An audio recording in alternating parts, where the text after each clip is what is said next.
All right, welcome in. It is Conversation Monday here, and we've got a lot of exciting things going on around here. The state track is coming up this week. We've got, I believe, WDA baseball as well, and we've got some other baseball. Big Sticks baseball is starting back up again here, I believe, on Tuesday or Wednesday, the 22nd or 23rd. This is on the 21st here, and to help bring in summer baseball back to Dickinson. We have to go back to the archives. We got to go back, bring in my broadcast partner. We tried to bring on and Sam will probably laugh at this one, but we tried to bring on Trace a couple of weeks back. My internet decided to take a dive and was unable to record it. So at some point we will get Trace back, but we have Sam back. He is down in Kansas. He's a Jayhawk now. He retired the cowboy hat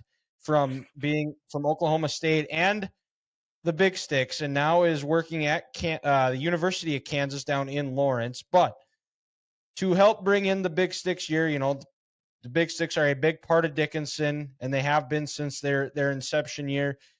We're bringing Sam back, and he's going to tell us some of his favorite stories of his time here in Dickinson calling games in the Big Sticks. So, Sam, welcome on. Yeah, Dylan, thanks for having me. It's funny you say that because I know that I came on the podcast sometime last year, but I can't remember which stories I told and which ones I didn't tell. So hopefully I don't overlap too much. But yeah, I'm excited to talk about my time with the Big Sticks.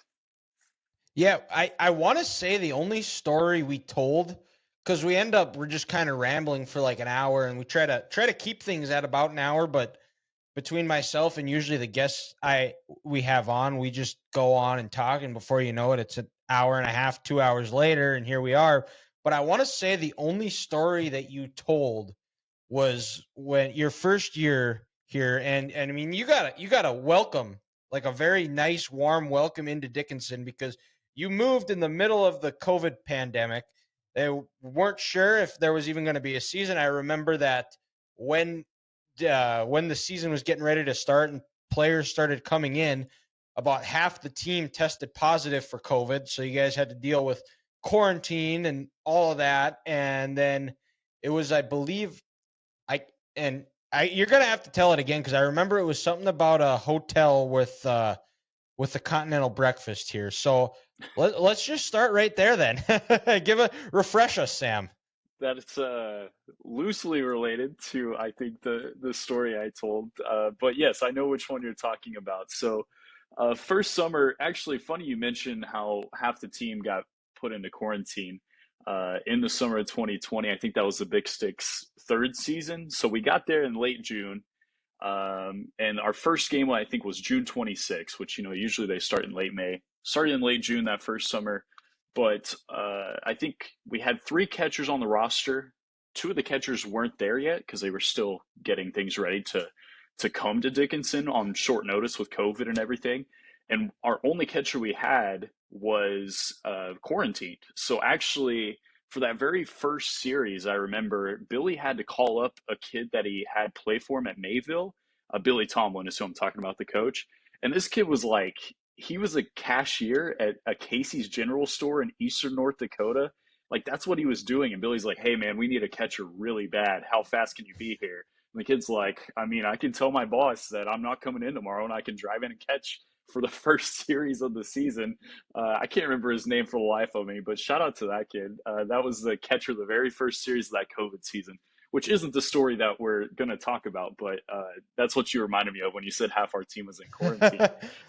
So, Casey's great breakfast pizza and dependability when you need it. yes, And shout out to Billy Tomlin, because he is the new head coach for the Mayville State Comets. Their legendary coach, whose name is also escaping me, just retired, and Billy is the man in charge. So congratulations to Billy. Uh, but and I feel like that's going to be a theme, as a lot of this is with summer league baseball. It is a lot of fly by the seat of your pants type of thing, where you need a guy and you just call up who you know. But let's get back to the story in Nebraska. Yeah, I believe it was in Nebraska. it was. Yeah. So we started the season in late June. This would have been probably late July, so about a month later, which was toward the end of the regular season. We took one road trip down to Gary, Nebraska to take on the Western Nebraska Pioneers. And usually, when we would have a road trip, we would get the itinerary, probably the day before the road trip. So we would see where we're staying, when the games are, when the meals are, stuff like that.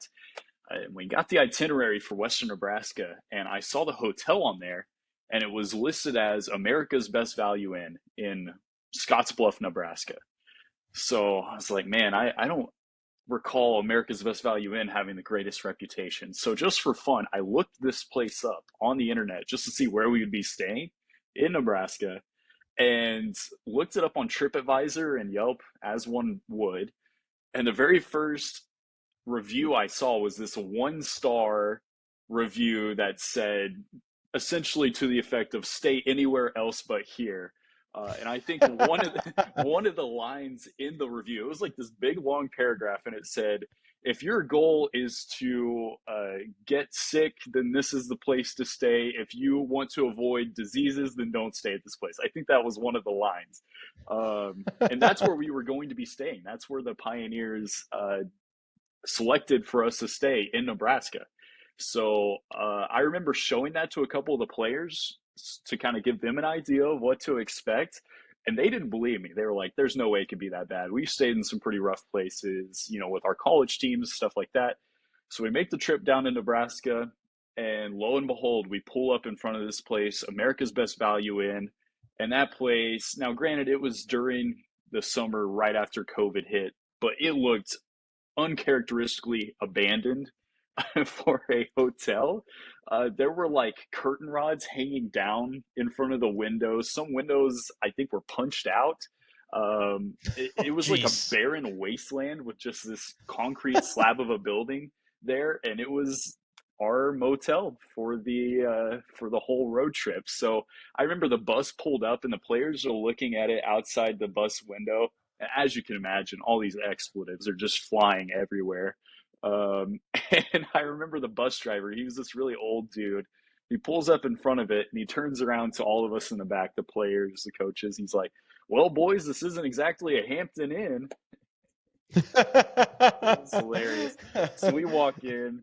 It just reeked of, I don't even know how to explain it other than just say roadkill. That's what it smelled like, was roadkill.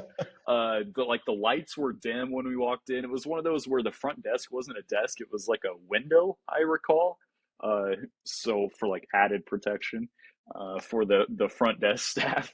So we go to check in. We get in our rooms, and I'm in a room with Michael Reddick, who was a big stick for a couple years, Colin Miller and Geo Camfield. That's who I was staying with. And we get in our room, and there's like a moldy French fry underneath our bed. The remote doesn't work. The TV's like all sorts of messed up. We don't have any connection on our cell phones. And then that's when the Snapchats start rolling in from other players on the team, because the team had one big Snapchat, and Yep. one room had like dirty underwear in the room. Oh, Uh, One room had a ginormous praying mantis just like on the wall. It oh. was like a legitimate praying mantis just like hanging out. And then another room, they had to like kick in the door to even get into their room. So it was a disaster from the start. And there were players like calling their parents like, "Man, there's no way we're gonna stay here." There's literally a Super 8 across the road that looks a little nicer. So everybody's calling their parents trying to get out of this place. But that's when Billy Tomlin, God bless him, he made some calls to, I think, Dave, the owner of the Big Sticks, called Jason, our general manager, and just said, "Hey, like, this place we're in right now is not going to work." And we went to the field to get ready for the first game, and that's when they uh, pulled some strings behind the scenes to get us switched over to a different hotel. But man, I will never forget pulling up in front of it and all the players' reactions. And I'm like, "Guys, I tried to warn you. I saw the reviews of this place." But nobody wanted to listen to me until they actually saw it in person. So, yeah, that was probably the most memorable experience of that first summer. Uh, Man, yeah, that was quite a wild time. I mean, we were at the point where Michael Reddick and I were going to share a bed, and we had agreed that we were not going to get under the covers. We were just going to sleep in our hoodies. Like that's how sketch this place was. But it all worked out. They moved us to a different hotel, and then yeah, everything else went well for that road trip until we played the final game. Hopped on the bus, drove 10 miles out of Scottsbluff, and the bus broke down. So it was like the never ending Twilight Zone nightmare of a trip. Had to stay another night in Nebraska, but that was at a really nice Holiday Inn. So slowly but surely, we stayed across like 3 nights, 4 nights. We stayed at three different hotels, and they progressively got better. But yeah, that was an interesting time for sure. Yeah, well, so I want to say because you guys stayed there because that was like one of the only places that I believe had a Yes. continental breakfast. So I bet you they the reason why everything else was run down, I bet you they had one hell of a continental breakfast, Sam. That they put all the chips on the table and said we might not have the nicest rooms. We have some leftover French fries that if our guests get hungry, they can have for later. You know, praying mantis if somebody wants as a pet, they can take him. But you know what? You're darn right. We're gonna have the best damn continental breakfast in Nebraska. Yeah, so the home baseball team picks the hotel for the visiting team. So that was the Western Nebraska front office's reasoning. They said that apparently that was the only place that offered a continental breakfast during COVID, which, I don't know, sets off some alarm bells as it is for me. But that was the reasoning why they stuck us there because they had been using a different hotel up until our road trip there. And they just switched it over for us under the premise that we would get a breakfast. But we didn't even end up making it one night there. So we never actually got to see the breakfast. Yeah, yeah. Well, and I don't know how big you are into conspiracies, but in the year before, the Big Sticks defeated the Western Nebraska Pioneers in the championship to win the now RIP defunct Expedition League. And I don't want to get into conspiracies, but there's also some conspiracies that it was a get back level of pettiness to we want to make this as uncomfortable as possible for you guys. And well, jokes on them because luckily you got a strong front office in Dave and Jason that can make it work and get you guys into the right hotel. Uh, but And we won. so And we won 3 out of 4 down there in Gary oh, there during you that go. series. That's the So best type of revenge. there you go.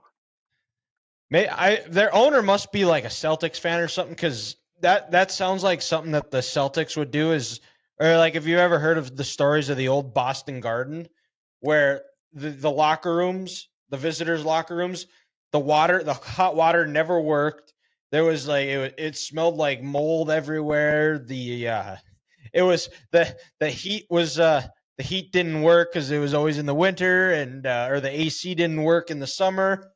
It was always something like that as the gamesmanships that they would play. So maybe the owner was trying to be the Celtics fan in him. But you talked about having you leaving that trip, and it seemed like the never ending trip of we're not going to make it home. Of 10 miles out, your bus breaks down, and how many other travel stories of that? Because these games were not close. I think the closest drive most of the time you had were about 3.5, 5, anywhere from 3 to 5 hours. I think was the closest. Whether you were going to Minot or Grand Forks or Spearfish. Now, do you have any other memorable bus experiences on those long road trips? So summer of 2021. So the next summer, I also came back and did radio for the Big Sticks. And that was when the Mining City Tommyknockers were in the league. Butte, Montana. So, what was that, like 10 hours, 12 hours? It was a long drive. I know Yeah, it was that. like I think it was like an 8 hour drive. I'll let you tell the Okay. story. I'll look it up and see here. Yeah. Yeah. So pretty long drive. We played a 3 game series there. I think it was over 4th of July. And we drove back. So typically the last game, we would finish the game. They would play it a little earlier. I think it was on a Sunday. So we'd start it earlier in the afternoon. We would finish the game and then we would just hit the road. Like we would drive all the way back after the game, which usually meant driving through the night. Um, and on this drive back, so we probably got out of there, I would guess at like 9, 9 p.m., made the 8 hour drive or whatever back. So we didn't get back till the sun was back out in Dickinson. That's the time we would get back. And we had made it most of the way. I think we maybe had, an hour, hour and a half left. And most of us were sleeping or snoozing or just resting our eyes or whatever. By the way, Wyatt Setian would play music the entire time of like road trips. It seemed like he had like a Bluetooth speaker, and the summer of 2021 was when Morgan Wallen had released the Dangerous album, I think. So that thing was just on repeat through the night. So like I know all the lyrics from the songs just because I would sleep through the night, but the songs would be going in the back of the bus.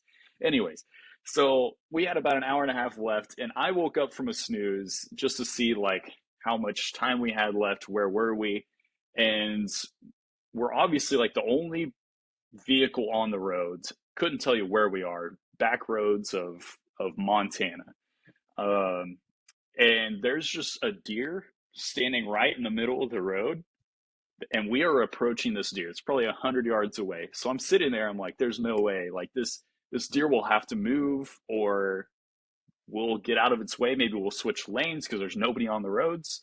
No, the bus, so the deer's standing on the road. The bus just comes and just absolutely obliterates this deer and just keeps going. Like our bus driver, I don't know if they were half asleep, but I mean, there was no effort made to dodge the deer. The deer made no effort to dodge the bus. So there was just this big bump, like thump, that kind of jolted everybody awake. And it was just absolutely destroying this deer on the road. And I was one of the few awake, so I was looking around to see if anybody else was awake, just to see if anybody else saw that. But yes, that was definitely another memory of mine. Was just that poor deer that just got exploded by the bus, just head on.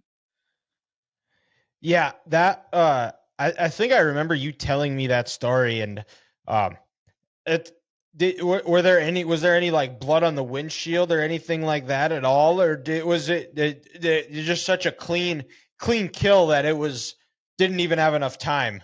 I should have looked. I never did, but I can imagine there had to have been something on the front of the bus. Because yeah, that thing was a goner as soon as the bus hit it. Oh man, that would be it. That's about a 7.5 hour drive, and you were probably an hour and a half away, so that probably puts you at about right around the Glendive area. And yeah, that's not surprising. I've deer die in the weirdest places. I know my dad hit one. My dad hit one on the way home from work like last fall, and it hit the.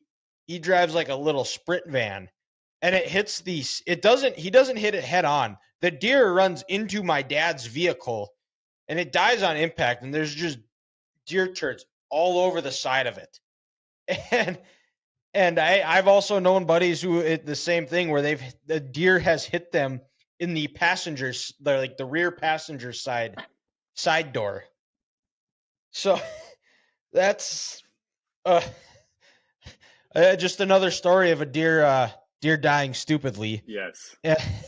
So, and now what were you mentioned that story. Now, what were some of the pranks that you pulled on the players, or the players pull on each other on these long bus trips? Do you have any good ones that you're able to share here? Man, I'm trying to think. We didn't prank each other that much, at least stories I can tell for the public. Um, Man, I can't think of any big pranks that anybody did. Uh, Man, no, to be honest, still, and I couldn't tell you a single one. Most everybody, I mean, got along hung out. We would just sit around, uh, tell stories, play video games, maybe see what types of beverages could be bought at the nearest gas station. It was really a lot more chill than that. Man, I can't think of any, but if any pop in my brain, we'll probably be on another subject, and I'll be like, oh, wait a minute, I do remember one, Yeah. but I can't think of any off the top of my head. Yeah, well, and we can go back to it too. So yeah, if you think of it, let us know and we'll hit the rewind button and go back to it. And your first you, I mentioned that you had that first year in COVID, and you're going to a place that you've never been, to Dickinson. What were your first initial thoughts of Dickinson and working in the at Astoria Field? Yeah, I thought it was really cool. I was just excited, to get out of the house, coming out of lockdown from COVID, just to go somewhere new. I had never been to North Dakota, really up in that part of the country. My brother got married in Billings, Montana, so that was like the closest thing I had in my mind related to that area. Um, but yeah, once I got to Dickinson, it was super cool. I mean, it was a small enough town where it was similar to like the place I grew up, where there's a fair amount to do, like just hanging out, but you're not obviously in a city. So there's sometimes you just kind of make your own fun, if that makes sense, whether it be driving around or just hanging out in drive-throughs or whatever. But yeah, as soon as I got to Dickinson, I knew it was a really cool place. So as for Astoria Field, I remember looking up pictures of Astoria Field on the internet because I obviously had never been there, didn't know what to expect. Some ball fields are very hit or miss on press boxes, setups for broadcasters, all that type of stuff. So I looked it up, literally just Googled it, just to see what it looked like. And I remember my first impression of Astoria Field is the press box. When you're looking at the stands and press box from center field, it kind of looks like a treehouse um, in a weird way, especially with the decks on the side by the concession stand. So that was the vibe that I was getting from pictures on the internet. Once I got there, I mean, it's not quite as much like a treehouse, but yeah, as soon as I got up in the press box, saw how much room there was for broadcasters, I was super excited. And to be honest with you, Dylan, one of my favorite spots on earth is probably in that broadcasting booth, head on with behind home plate on a summer night broadcasting a baseball game. That was something that I'll always remember. And sometimes I really miss it, to be honest. Anytime I have a baseball game on the TV, I'm like, man, sometimes I miss being up in that press box at Astoria Field calling the game. Yeah, absolutely. And what was so which was mine too, and that's how we got to know each other, as we called games back in 2021 together. And what was that first game you called like? What was were you nervous, excited, a little bit of both? How did you think it went? How do you think you progressed from start to finish that first game? The first game I ever broadcasted for the Big Sticks is probably my favorite game I've ever broadcasted, period, for anything. Um, Not necessarily the best game I ever broadcasted, because if I go back and listen to it, I'm like, oh, this is terrible. Like, who is this guy? But I mean, you got to keep in mind, this was a league that we didn't even know if it was going to happen. It was kind of a wait and see game for months. To be able to be there, to actually have a game, to have a crowd while all that was going on with COVID summer in 2020, and then for the game to turn out how it was a walk-off, bases loaded walk for the Big Sticks, and I was on the call. And in that moment, it just felt like the world was normal again for me. That I just for 2.5 hours, 3 hours, however long that game took, I kind of forgot everything else going on in the world at that time. So it was very meaningful to me, that first game. I'll never forget Caden Schwabe. It was like a full count, bases loaded, tie ball game against the Saber Dogs. They had a little lefty from Minot State pitching, and he walked Caden Schwabe. I went berserk on the broadcast. I was probably like hitting the top of the audio levels. But yeah, it was definitely like a core memory for me was that very first game. So I'm glad you asked that. Yeah. And then as that season went on, did you ever have to get did you ever have to be quarantined at all, or did you escape through the year without any hiccups? You know, Dylan, knock on wood, still to this day, I've never had COVID. I've never had to be All right. quarantined because of exposure to COVID either. So I'm sure I'm one of the few. So knock on wood all I can. But no, never got quarantined during that first season. It was as soon as the season took off, I was there for every single game until I had to go back to college. So I think I missed like the last 4 or 5 regular season games of 2020, and then the playoffs, of course, and then 2021. I called every game until probably the last 4 or 5, and then that's when I got a job in Salina, my full time radio job, and that's when I left for that. Okay, yeah, and so that 2020 year, what was that like as far as there was quarantine, there was very strict still regulations, especially for players and staff personnel. Could you feel a difference from the 2020 team to the 2021 team, or was everything like as far as the team goes, where they were able to kind of connect a little bit? I'm guessing on those 8 to 12 hour bus rides that probably helped a little bit. But were there any differences from the 2020 season to the 21 season? Every team has its own vibe, I feel like, and I saw that between the 2020 team and the 2021 team. The 2020 team, obviously, we didn't have as much time together. You had guys. I mean, Wyatt obviously was there both summers, but Wyatt, Galen Young, Clay Hale, the New Mexico Highlands guys, they kind of were some of the few that dictated the vibes of the group from 2020. So it was very lighthearted, just kind of hang out, play cards, do whatever type group in 2020. 2021, I feel like, was a little bit of a younger group. So that was more of a just kind of a hang out and talk group. Um, Definitely a wider cast of characters, I would say, in summer of 2021. But yeah, I mean, each group had their different vibes. And there really wasn't a difference between 2020 and 21 as for like how COVID played a role. I mean, everybody, you give it like 2 weeks from the start of the season, and then 2 weeks later, everybody's like best buds. Like we didn't know each other 2 weeks ago, but then fast forward, and it's like we're a team that was had been playing together for years or had been on the road together for years. The way that the camaraderie is. Yeah, and absolutely, I felt that kind of that too with the one season that I called too, because I remember when can't remember who it was leaving, but he had to leave early because he had to head back to school or something along those lines, and everybody was going up. Like there were tears in players' eyes.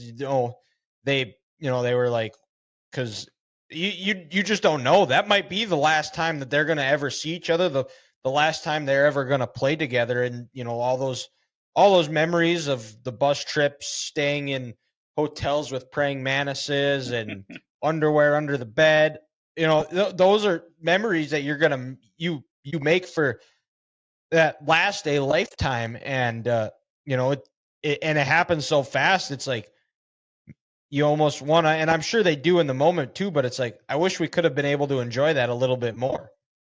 Yeah, yeah. I mean, the summer is so quick, and you build such strong relationships between like player and player. As a broadcaster, of course, I made a lot of good friends that were players being on the road with them. But yeah, I mean, it's like you're kind of in a bubble, being on the road during the season, and then as soon as somebody leaves or the season ends, it's like that bubble bursts just all of a sudden, very quickly, and it's like, oh wow, like I'm probably never going to see some of these guys ever again. But for 2 months or whatever it is, you're all best friends with each other. So um, yeah, it's a dynamic unlike many other things college summer baseball is, because you're talking about guys from all over the nation that share one love, which is baseball, and then all the relationships bloom from that. Yeah. So, and then, you mentioned um, talking about the different broadcast booths as well. Do you have any memorable experiences, whether it be the setups of the broadcast booth or different stories between and any rivalry you had with a broadcaster of a different team? Man, Did you what are some of your favorite what was you do you have a if you, I guess we could say your favorite road booth broadcast booth to do and your least favorite, and then I guess as far as which I guess it would be hand in hand, best and worst one you ever did. I'd have to think about the best one I had. I had a lot of bad ones. And and Let's and and the story of Field is off limits because that is the yes. default favorite one that as you've said. So we got to go Okay. on the road again. Well, objectively, Astoria Field's broadcasting area is the best of anybody in the league, at least when I was broadcasting. But man, so Souris Valley, which is Minot, up there at Corbett Field, they don't even have a press box. You're just like in the crowd. I did grow to like that because the ambient noise, the crowd noise, was a lot more present in the broadcast. So I never really had any big problems with Minot. Spearfish was so cramped. I mean, you were in there with the oh heck, what's the audio guy? It's like I'm like broadcasting like this. My stuff is stacked up like on top of each other because that is literally all the room I have. So Spearfish was a little cramped. Butte for the Mining City Tommyknockers was the same. Western Nebraska, though, you mentioned a rivalry, not a rivalry, but just another broadcaster that got on my nerves was this poor kid All from right, from let's hear it. Spill the tea, Sam. it was so funny one time, Dylan. So in Western Nebraska, it's an actual press box, but there's like kind of sort of a partition that separates you and the other team's broadcasters, the Western Nebraska broadcasters. It's not like a full wall though, so you can still hear them on your broadcast. If they're like just a normal broadcaster volume, you're going to have some crossover. Well, the first season I was there, they had two broadcasters. One was the guy that I actually went to college with. We had classes together. Super cool guy. He actually lives half an hour away from me right now. He lives in Topeka. That's besides the point. There was another guy that when the headset went on, that man just screamed. It did not matter if it was, middle of the fourth inning, nothing was happening. That dude was full volume, just absolutely yelling on the broadcast. I don't know how he kept his voice all 9 innings. But I remember at one point, so Steve Stroud was my producer for that broadcast one time at Western Nebraska. And, I'm just broadcasting as normal. We cut to a break, and Steve gets into my headset. And he's like, Sam, you got to tell that kid for Western Nebraska to be quiet. So I get on my headset. I'm like, hey, could you like not yell next inning? And he's like, oh man, I'm sorry about that. So then we go into the next inning. Dude just starts screaming again. I'm like, I'm sorry, Steve. There's literally nothing I can do. Like, unless we duct tape his mouth, we're not going to be able to keep him from screaming. But yeah, that was another team's broadcaster that stood out to me for maybe some not so right reasons. He was a cool guy. It was just he didn't have volume control when he was on the air, if that made sense. Um, but yeah, Western Nebraska was kind of cramped in that sense where the volume bounced off the walls. I'm trying to think of other places we played. Oh, I Pier at oh heck, I can't even remember the name of the field now, but where the Pier Trappers played. Um, I actually had my own box, like my own. It had a door and a window, and I probably had way too many square feet for just me and my broadcast. But that was a nice setup. Um, and where else did we play? I never had to go to Fremont. I heard Fremont was a nightmare, trying to fit everybody in because their press box is really tiny. Oh man, Grand Forks, where the Whiskey Jacks played in 2021. That was the old University of North Dakota field. Um, Yep. and the press Yep. I box, I have a story when you're done okay, with him. so the press box is actually right behind home plate on field level. So there is no elevation. It's kind of cool in the sense that the view that I got was like if I was playing MLB The Show or something. Like I would see the ball arc off the bat like it was in a video game. The scary part about that is foul balls would come straight back to the press box. Like 3 times a game, and it would make my heart skip a beat every time because I was like, this ball's coming straight for me. But yeah, that was definitely an interesting setup as well. I can't think of any other places we went to that stood out to me broadcasting wise. Okay. Yeah. So when in Grand Forks, I remember I would watch the games on YouTube, and some of the broadcasters were really good. There were others that were not great, and I remember the Wheat City one where the guy would hardly ever talk, but thanks to you, Sam, you saved the broadcast because I could actually. You guys were close enough to where I could hear you, and I didn't. And I would usually have. I would try to get it synced up to where your radio call and the game was synced up, but so I would have an idea of when you would come back, I'd have an idea of we'd have something to talk about to listen to. But and that was the only one where I didn't have the radio on because it was like I can hear Sam, so we can go. And like I think it was a strikeout. He's out. That's 2 outs. And the guy would barely say who was batting, and then he wouldn't say anything during the pitch, unless it was like a hit or a strikeout or ground out or whatever. There was some type of contact. He wouldn't call it a ball or a strike. You just had to watch the umpire to see if what's the count? What inning are we in? But you could hear me in the background. Yeah. Hey, I will say though, Yeah. the Whiskey Jacks of all the teams in the league, especially the second year they did play in 2020, they had some of the best pregame meals. Let me tell you, they would cater in Chick-fil-A, they cater in Jersey Mike's. We didn't get that at some places. So say what you want about the Whiskey Jacks franchise when they moved to Grand Forks. Another story for another day, but their food was always really good. Yeah, well, because I if memory serves, they originally were in Canada and then they stayed in Grand Forks because I think it was partially because of that was at the time when Canada you weren't if you didn't have the COVID shot, you weren't able to travel, and then I believe there was some ownership issues with the city of wherever they were at as well, so that's why they stayed in Grand Forks.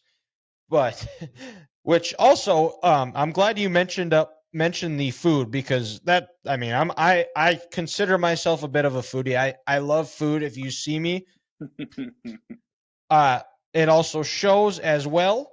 So I'm glad you brought that up, Sam. So now that we've talked broadcast booths, we've talked some of your stories on the road. What now? Where were your best? What were your favorite places to eat, and then your least favorites here? Or did you have any that was like a unique post game pregame meal where it was like you've never had this type of food, or it was like, this is an interesting pregame meal. Yeah, yeah. So the one of the best places we would always get fed was Minot. Minot would always feed us really well. Um, so full disclosure, I'm a big Pizza Ranch guy, so I love me a Pizza Ranch buffet. Minot, that was always a stop they'd send us to for a pregame meal was Pizza Ranch. That's actually how I got introduced to Pizza Ranch because they don't have those in Oklahoma where I grew up. Um, but yeah, Minot was always really good. One time they sent us to a Mexican restaurant and like they gave us all burritos and chips and salsa and stuff. It was pretty good. Spearfish was also really good on their food. Pizza Ranch as well was a typical place. Then they also sent us to this like diner where they served like all day breakfast and it was like a locally owned diner, super good though.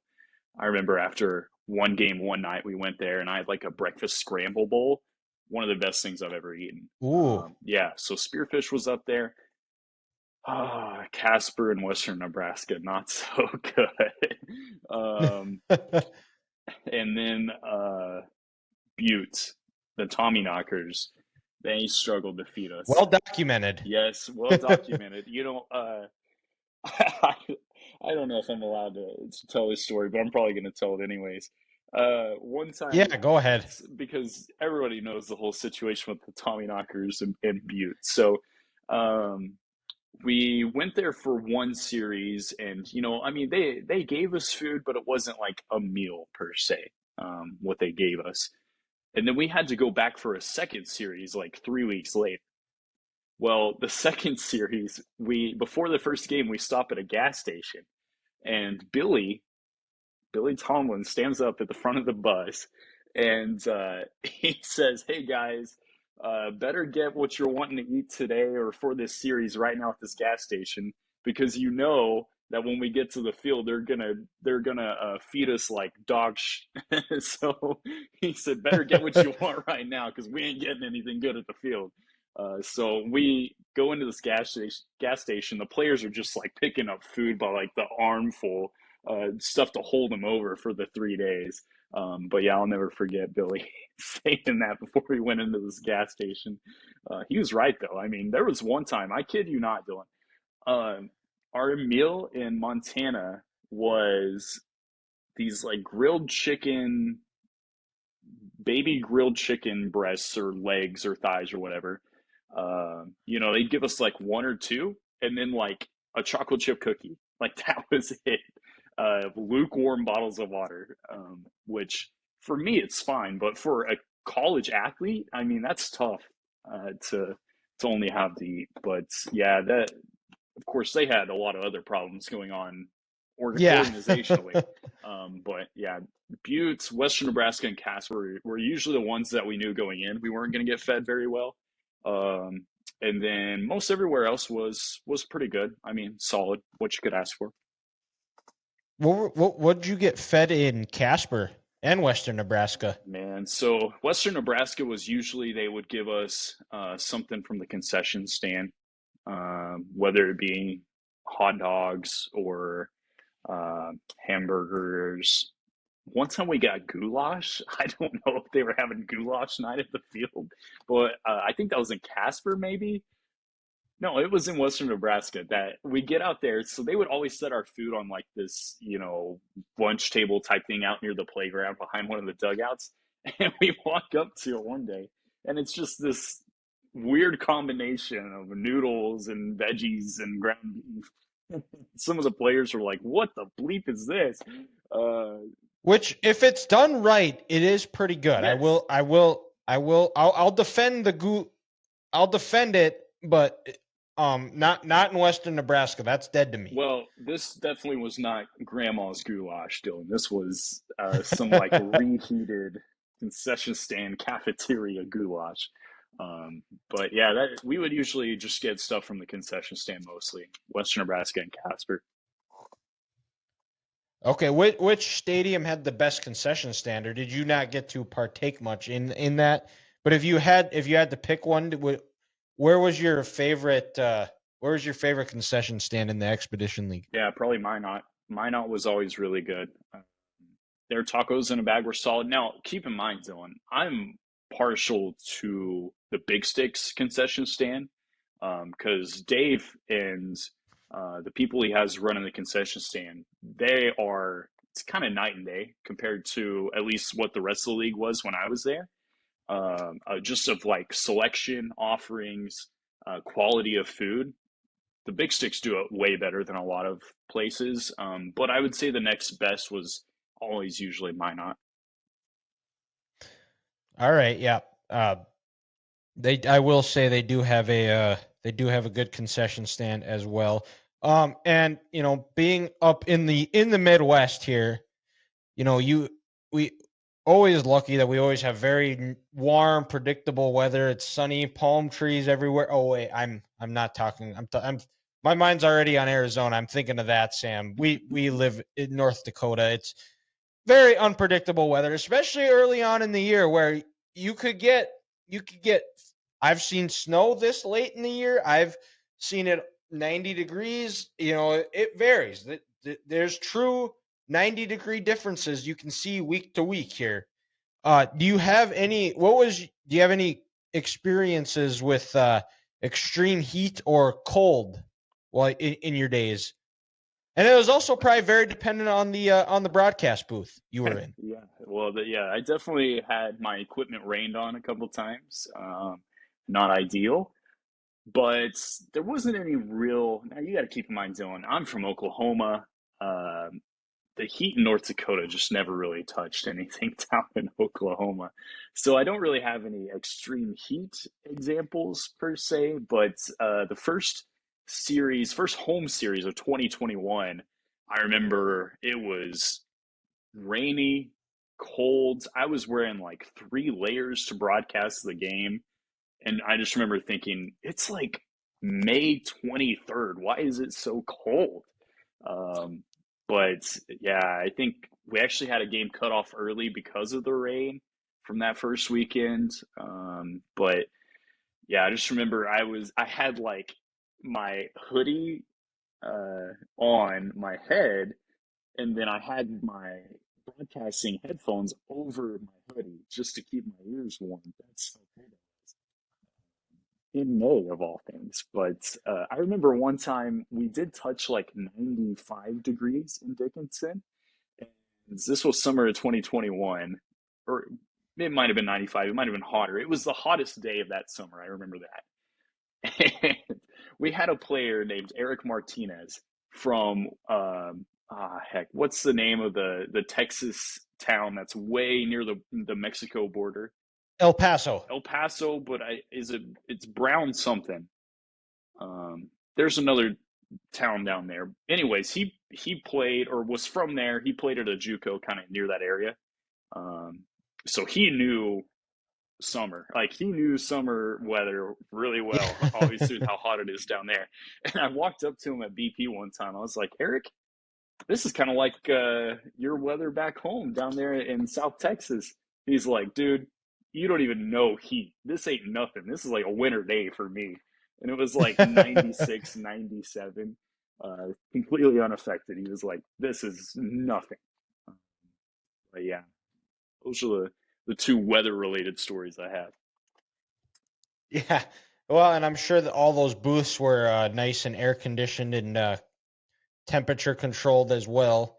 So, um, now we've gotten these stories, and do you have you talked about your first game? Do you have what is your most memorable game that you remember calling here It was in your time? probably that very first one that we played in 2020. That was my most memorable one. There's a couple of others that I remember pretty well. There was like man, we played the Fremont Moo in Dickinson summer of 2020, and it was like a 23-14 game. I mean, just runs Oh out the wow. wazoo. That one was pretty memorable to me just because the runs did not stop. There was a couple of games that got chippy that I remember pretty well. Seemed like the Big Sticks and the Pure Trappers always seemed to get into it that first summer. Nothing like real detailed stories though from that. Now there was another game that was pretty memorable. I think this was the second summer. So I can't remember who we were playing, but it was in Dickinson. I was at Astoria Field. This is another story that I'm not sure I'm totally allowed to tell, but I'm going to tell it because, I mean, we're past the statute of limitations. So it was another chippy game, and some call didn't go the Big Sticks way, and Billy Tomlin gets thrown out. He goes to argue with the umpires. He gets tossed. Wyatt Sedian also gets tossed. I think it was Wyatt got tossed first, and then Billy went out to argue, and they tossed Billy as well. I don't. Yes, I think if my memory's serves, I think that's Were right. you calling that game with me, Dylan? I think I called the next Okay. one because I remember they neither were supposed to be allowed in the ballpark, Oh wait, wait, but you're they spoiling. both. All right, go ahead. Yes. Okay. So they both get tossed, right? Which by rule, you're supposed to leave the ballpark. Well, first off, I don't think anybody told this to Wyatt. And you got to keep in mind, especially during the summer of 21, Wyatt Sedian was a local celebrity. I mean, he's just so The charismatic. mayor. Yeah, I mean, everybody loved him. So Wyatt leaves the dugout. He just goes up to the concourse, and people are just buying him beers left and right. Like, he can't even keep up with how many beers people are buying him on the concourse after he just got tossed from this baseball game. And then Billy, he comes up to the press box, even though he was supposed to leave. And then he also ends up with a beer or two. So I remember at one point on the broadcast, by the way, Wyatt gets bought so many beers on the concourse, he has to come up to the press box just to hide out to avoid people buying him even more beers. He's like, I should probably get out of here. So both Billy and Wyatt are in the press box with me. Like, I'm sitting right here calling the game, and Billy and Wyatt are like literally sitting right next to me. And by league rule, like, they're not supposed to be in the ballpark. And I knew this rule. They knew this rule, but they just wanted to hang out. They wanted to keep watching the game. So I come back from break on a broadcast, and I say, in case you missed it, Billy Tomlin and Wyatt Seti both thrown out last inning for whatever reason, and I don't know where they went. I'm assuming they're listening to the game right now. Couldn't tell you where they are. Meanwhile, they're sitting right next to me this entire time. They're building a pyramid with their empty beer cans. And I'm just like, yeah, nobody knows where they went after they got tossed. But if you're listening, Coach Tomlin and Wyatt's, the Big Sticks are leading whatever to whatever. But yeah, I was like, knowing that they're right next to me, I was totally just, I was covering for them essentially. Uh, but that was a pretty memorable game where uh, it was literally a case where so there was a window and then there was like a little area between the two windows that they could hide behind, which is what they were doing. And then in between innings, Billy would like lean over and wave to his wife and son down on the concourse, and then he would hide the partition or whatever. Um, but yeah, that was a pretty memorable one. Um, Now I have another memory that wasn't from an actual game, Dylan, but I have a pre-game memory from another one. If you want to hear that. Yeah. Well, but back to that story. I remember that because they sat up in the booth in our booth in between because there was like I think there's four windows in the top press box. The first one is where Trace and the production crew would sit. Then it was you and I, and then there was a big open one where whoever, usually if it was a writer from the press or one of the visitors writers was on the road with them. And then in the far booth, it was always the visitor broadcast. And I remember those two sitting up top there. And I believe in a previous post game interview, Billy talked about how he would go out and wrestle a bear at some point for these guys. And I remember bringing it up in between an at bat or something, and I I made up the joke that, and this was about a year after the Tiger King documentary came out, and I said yes, and I was visiting with Billy earlier today, and I was asking him about the interview he did with you about wrestling a bear out in Montana, and he actually told me that from now on he actually wants to be addressed as Billy Exotic. Yeah, I remember But that. yeah, and he could hear everything, and I just remember looking over at him, and I'm smirking, and he's just shaking his head like unbelievable. And but the pregame your pregame story. Let's hear that one. Yeah, so summer 2020, this is my first summer. We were in Pierre, South Dakota, playing the Trappers, and in their ballpark. So they're obviously the state capital of South Dakota. The Capitol building's like right in the shadow of the field, and then beyond the outfield fence, there's actually a little creek or river that runs back behind it. And some of the players on the team that had played the summer of 2019 that had played there before, they knew about this creek and how there was fish in this creek. Um, so they had like planned out that they were going to fish in this creek sometime while we were there. A lot of these players had their minds made up. Connor Van Cleve was like one of the leaders. He's like, we're going to fish in this creek. So the day before, we have our usual gas station stop, and the players buy like fishing line and Slim Jims. These are like the two things they walk out with. And, at the time, I didn't think anything of it. I was like, they buy random stuff anyways. Who knows what they're going to do with it? Well, we get to the field and pregame warmups are going on. And I heard later that Billy was in the dugout. He gets to looking out to where the guys should be playing catch, warming up. There's only like 8 guys out there playing catch. He's like, where's everybody at? Where's our team at? They're not warming up. And then somebody's like, Coach, they're fishing out behind the left field fence. So he goes out there, and half the team has this fishing line with Slim Jims on the end of the fishing line, and they're fishing in this little creek right behind the left field fence, trying to catch fish. And we're like 30 minutes before the start of the game. And he's like, hey guys, we got to start warming up. Like, we can't be fishing anymore. But did they catch I anything? think they did. I think somebody said they caught a catfish. Of course, they were Nice. having a catch and release. I mean, now that would have been something if they would have brought a fish into the dugout. But hit a home run, the catfish throw, like what they do at hockey. yeah, like except that. when they hit a home run. Now, did they actually have a fishing rod, or were they just tossing line and Slim Jims? I don't remember exactly. I don't think anybody did bring an actual fishing pole, but I could be wrong. I just remember they were using Slim Jims as bait. I never actually went back there to see what it looked like. I just remember hearing that Billy looked out to see how the team was doing in the warm-ups. He's like, where's half our team? And somebody said they're all fishing out behind the left field fence. So as you can tell, they were obviously very well prepared for that game that day. I don't know if we won or lost. Yeah. But sometimes the best warm-up is no warm-up, right?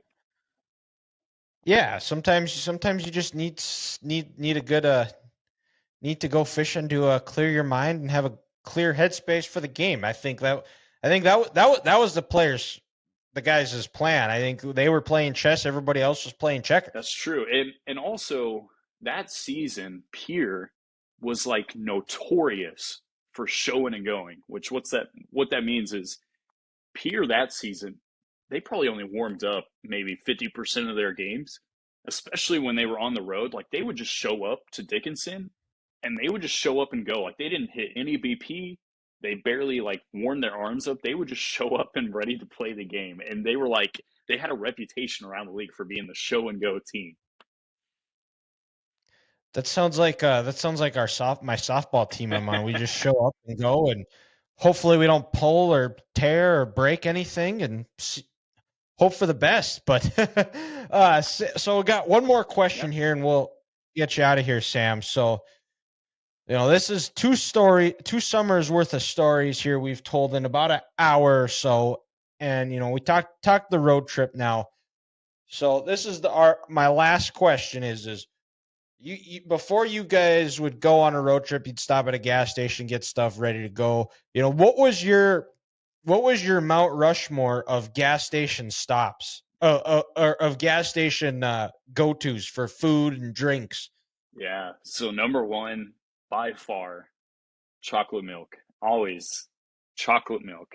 Did not matter it didn't really matter what else I got. Absolutely had chocolate milk.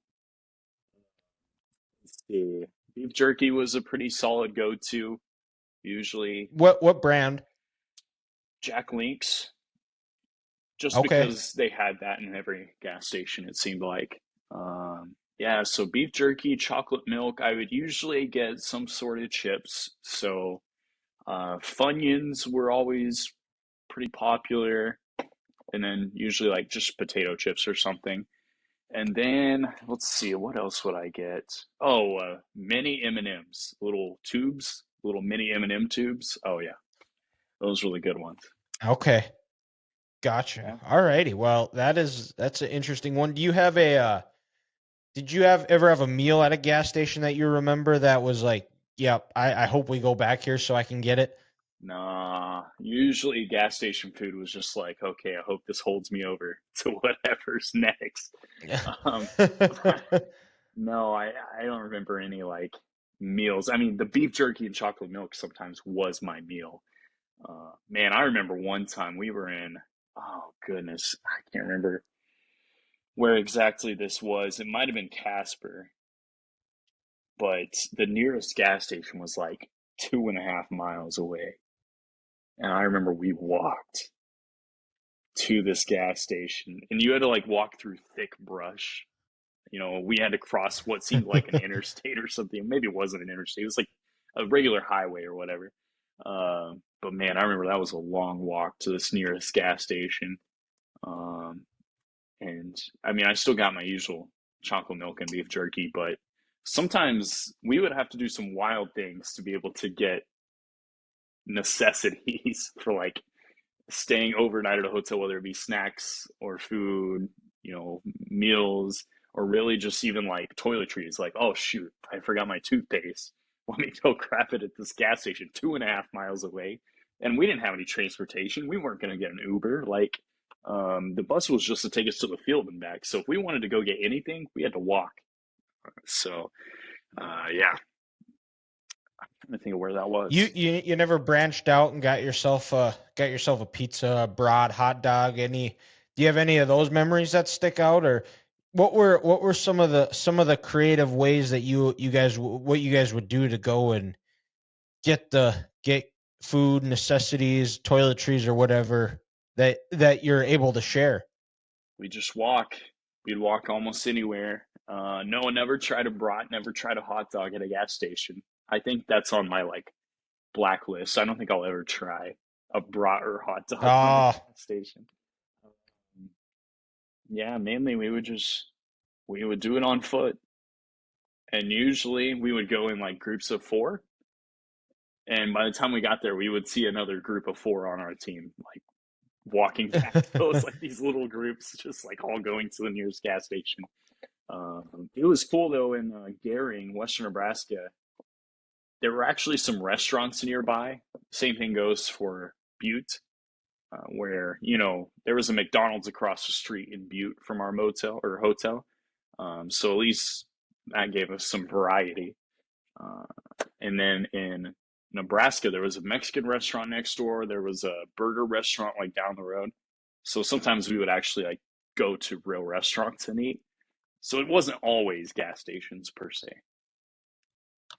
okay, gotcha. Well, Sam, this was fun. It was probably far too long before our from our previous talk here, so we'll have to get you on sooner at some point here. Discuss. I'm sure we can find something to talk about. But this was fun. I hope everybody enjoyed listening to these big stick stories. You guys can go watch them play. I guess I terrible radio and terrible hosting by me by not knowing the schedule, but I knew the season was right around the corner here. So Sam, I appreciate the time and thank you again. Yeah, for sure. And one thing I want to say, Dylan, being on the inside of the Big Six organization for 2 years, I don't think, I mean, some folks do probably realize this, but uh, what a lot of people don't know, especially from somebody that was there for a couple of years, is how well ran the Big Six organization is. And in fact, from what I hear, they're only getting better, which in college summer baseball, that is not a typical thing. Let's just be honest. Like, having a well run organization that knows what they're doing is really a luxury in college summer baseball. So if you're a Big Six fan listening, the fact that they've made it, what is this, their fifth or sixth year they're going into, the fact that they've made it this far tells you a lot about how that organization is ran by Dave, by Jason, even Hannah, the assistant general manager. So really enjoy it. Be happy that it's there in Dickinson, and I can't tell you how great of people are running that organization, and I'm just happy to say I was a part of it for 2 years. Yeah, well, and I can't think of a better way to end it. So that's just going to be how we're going to end that, Sam. Cool. Sounds good.